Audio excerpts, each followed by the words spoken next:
Okay.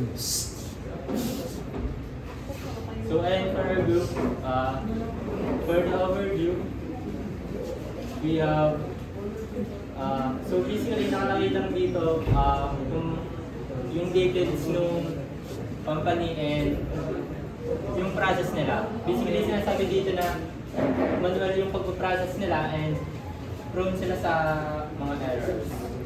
So, yung mga problems na na-identify, since manual nga yung magpa-process nila, nandito yung inconsistent order data, yung delayed payment verification, incorrect sorting, and limited order tracking per customer.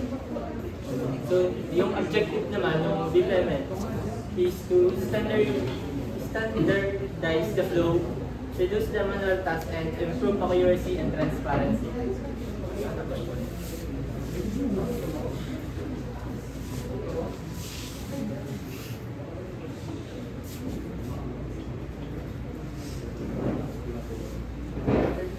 So, ayun. Una, sa customer lane, ayun, place order. Then, pupunta siya sa online system lane. So, validate yung order data. Then, pupunta naman siya sa payment processing lane. Ayun. Gusto mo daw. Sige, video.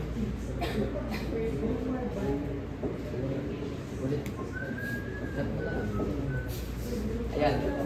Then pupunta sa online system lane. Then validate yung order data. Then pupunta sa payment processing system lane. Verify yung payment. Then kakabit ng decision. Fail. Notify yung payment failure. Then pupunta yung sa ano. Ito. And na. Then if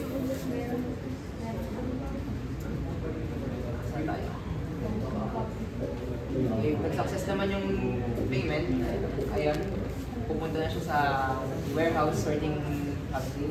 Then we generate ng label and barcode. Then assign sorting hub. Then decision ulit. Hub assignment. Valid. If valid naman, ayun, and set. Then valid, ayun, sorting package. Then mapupunta na dispatch to hub. Then pupunta na sa delivery team lane. Then ayun, deliver package. Then update tracking. Tapos mapupunta sa tracking. Then and receive package. Then sa customer lane naman, pag-track ng order, ayun, papupunta siya sa i-update niya yung yung delivery team, yung update tracking. Then baba. Laksan mo. Batiin lang. So, final juncture na po ng aming report sa aming team. So, next pong agenda po natin is workflow optimization, and automation. So, centralized order management system, online payment gateway, automated hub routing, and barcode scanning for package sorting, real-time tracking API. So, yun naman po yung mga alterations po na ginawa namin sa manual po na system. So, yun po mga binago namin. Mostly na po ginawa po siyang automatic. At mas may ginawa po siyang real-time na API integration. So next is expected outcome.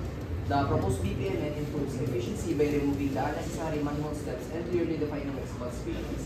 Faster ordering processing, fewer routing and sorting errors, improve customer satisfaction. So basically, in general lang po ay talagang ang ginawa po ng aming system ay pina-automatic po para mas mapadali po ang sistema ng pag-order at wala na pong hassle na rotang dadaan. So ayun lang po.